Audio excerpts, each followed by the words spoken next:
My wonderful families, welcome to my platform. Good morning, good afternoon, good evening, depending where you are watching this video from. If it is your first time and you like what I do here, please, after watching, subscribe, share with your friends, families, and colleagues. Do not keep this information alone. To my old subscribers, my old families, I appreciate your massive support. I do not have gold or silver to give to you, but may God Almighty bless you all. And I also want to inform you guys that every Saturday by 2 p.m. I do interaction section. In this regard, you are able to free your mind about what is happening. You will call in, I will give you opportunity to speak. So on Saturday by 2 p.m, endeavor to join this interaction section. Those people that have been joining, they are enjoying it. So yesterday I made a video letting you people know what Governor Okezie Ikpeazu, that is the governor of Abia State, said about Nnamdi Kanu, that he is willing to release him. And remember, in his write-up, he said that he is going to set up a committee that will work towards this, that Nnamdi Kanu is still their son. And he also informed President Muhammadu Buhari that if he wants peace to reign in the southeast of Nigeria, that he should release Nnamdi Kanu from DSS custody. And right now I'm going to play a video of this Ohananeze Ndibo. They meet together and they are ordering Nigerian government to release Nnamdi Kanu unconditionally. There's something one man said there, and I thank God that their brain, their senses are coming back.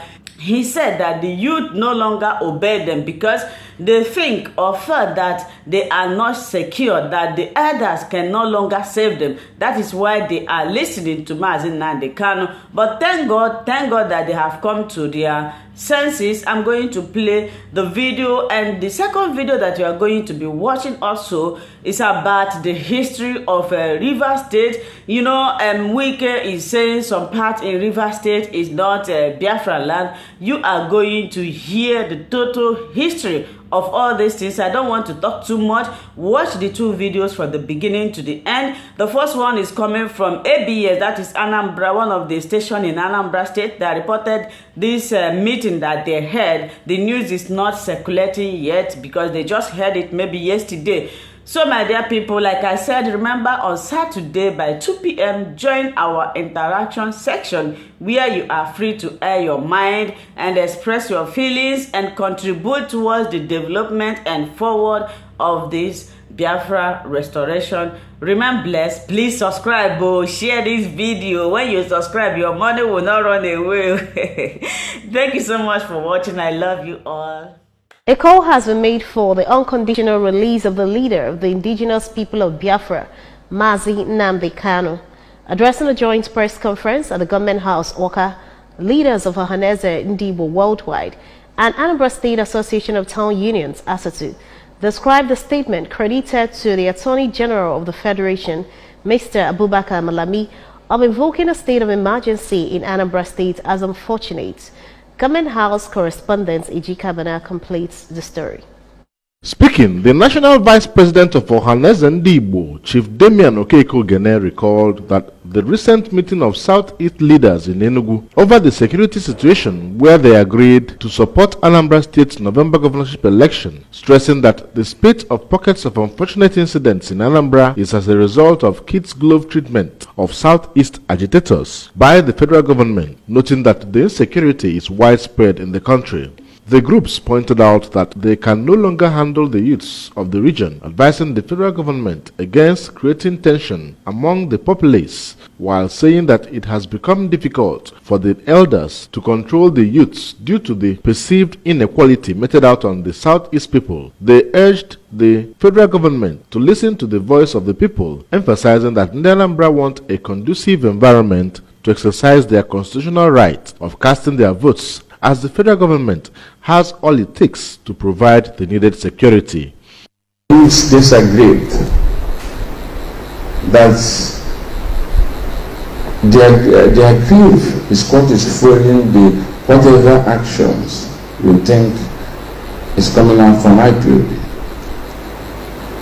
They believe that we, the elders, can no longer serve them.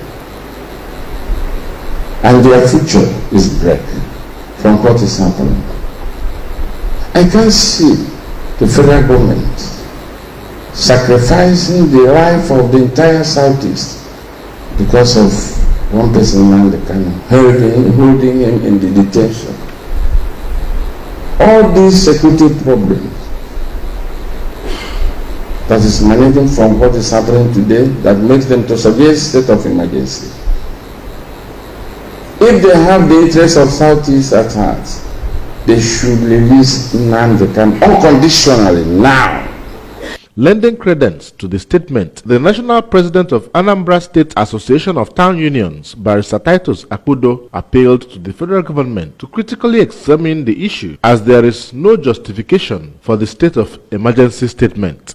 Barrister Akudo maintained that the situation in Anambra can be easily controlled, noting that Anambra government is on top of the security situation, and said that for a state of emergency to be declared in the state, due process must be followed. I would also like to appeal to the federal government to look critically into this statement or this intended move as stated by the Attorney General of Federation. Before the war, when you go to Port Harcourt, let me take Port Harcourt as an example. You have Umokuru, Umobase, Umo. But immediately after the war, they now change the name from Umo to Rumu because they had issues that they were unable to settle during the war with the Igbos. They felt that they were cheated in the course of the war. They now decided to make little amendment. But from my own side, which is in Ndone, we remain Igbo and we bear the name. And when you come to our tradition, Ibiana Ndone, Aina Piamangu, Kande, Anambra, Imo. We have our masquerade. And in our culture, the masquerade depicts our ancestral being. They use it to make laws in those days. And these are, if you are not from Igbo land, how do you have that masquerade? Now, I have two names that are Igbo names, Ikechukwu, Afamefuna. Now, if you have that name, that traditional name, and you stand to say you are not an Igbo man, it tells you you are not telling yourself the truth. Now, when you go to Ndone, typical example, we have Peter Odili. He was the former governor of Rivers State. Okay. We have Chief Victor Ifeanyi Chukwu Enebeli, Odili, sorry. He is the owner of a Brawa shipping line. So we identify ourselves as Igbos. I stand to say I am an Igbo man. I'm Igbo. You know, to me, it's the right time for we to begin to tell ourselves the truth. You know, the most shameful thing on earth will be somebody trying to deny his ancestors because of whatever being the benefits anyone wants to have tomorrow. You know, I was not there during the war. Most of these places today that are, like if you go to Delta North today, somebody from Asaba, Ibuzo, Obashuku, Oboluku, Iseluku, these are Igbo communities. You see, they are giving their children Efunanya, Chibike, yes, Chukwebuka, you know, exactly the culture. They believe in it for Igbo market days. Okay? Of course, Oye, Afo, Nkwo. You know, when somebody believes in Igbo for market days, the same way the 5 states believe, the masquerade is the same way. Like in Delta North, the name of their king is Obi, Obi of this.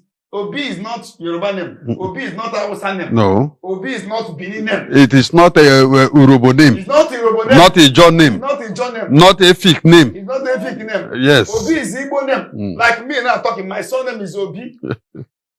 So, you know, some of them in Delta North, some of them, few of them says, we come from Benin. If you come from Benin, why are you not answering Benin name? Why are you answering Igbo name?